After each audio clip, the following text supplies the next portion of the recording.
नमस्कार मित्रांनो, श्री स्वामी समर्थ.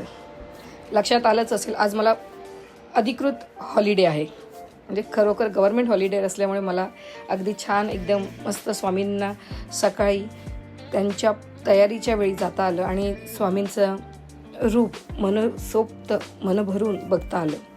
कारण मित्रांनो, स्वामी नेहमी सांगतात, मागून मिळणे हा हट्ट असू शकतो, मागून मिळणे हा हट्ट असू शकतो, पण योग्य वेळी योग्य ते मिळणे हा देवाचा न्याय असू शकतो.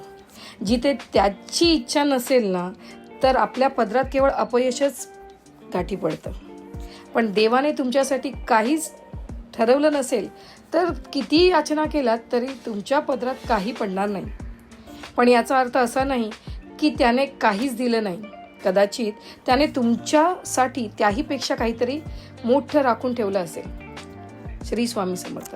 मित्रांनो, तसंच मला स्वतःला आलेला अनुभव मी नेहमी वारंवार मठाबद्दलचा, स्वामीबद्दलचा मी तुम्हाला शेअर करत असते.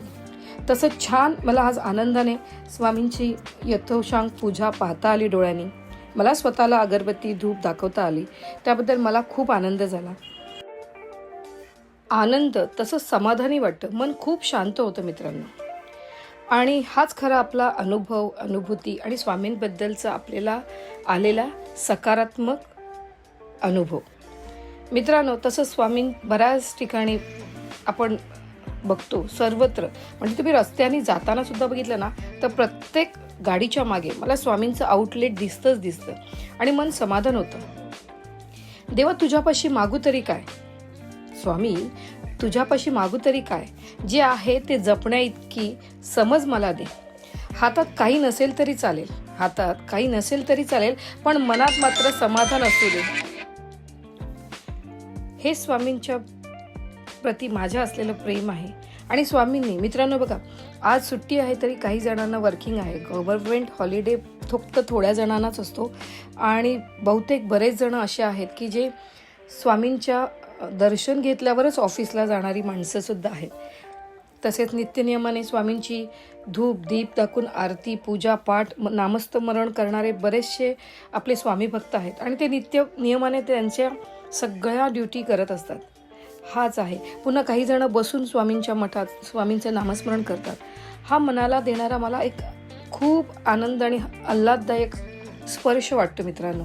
हाच अनुभव, अनुभूती घेण्यासाठी मी खास मठात येते. तो आनंद, पॉझिटिव्ह एनर्जी कलेक्ट करते आणि पुन्हा जोमाने माझ्या नेहमीच्या नित्यक्रमाला मी लागते.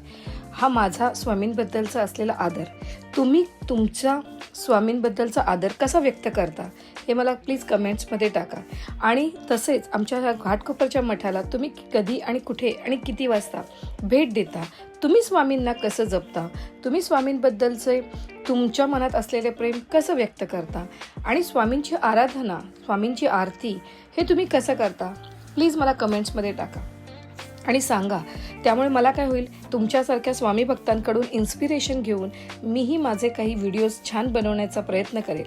आणि मित्रांनो, खरंच आहे, आमच्या स्वामी भक्तांना खरंच अगदी म्हणजे स्वामींनी आम्हाला एका कुटुंबात, एका परिवारात, मठात बांधून ठेवलेलं आहे. म्हणजे प्रत्येक जणांचे विचार आचार वेगळे असू शकतात, स्वामींची पूजापाठ करण्याची पद्धतसुद्धा वेगळी असू शकते, पण आम्ही सगळेजण एका रेशमगाठीने बांधलोय. ते म्हणजे कोण? तर ते आमची रेशमगाठ कोण आहे? स्वामी समर्थ आहे. जगात प्रत्येक नात्याला अटी आणि नियम असतात, पण स्वामींचे प्रेम हे एकमेव स्थान आहे जिथे तुम्हाला आणि तुम्हालाच जसे आहात तसे स्वीकारले जाते. श्री स्वामी.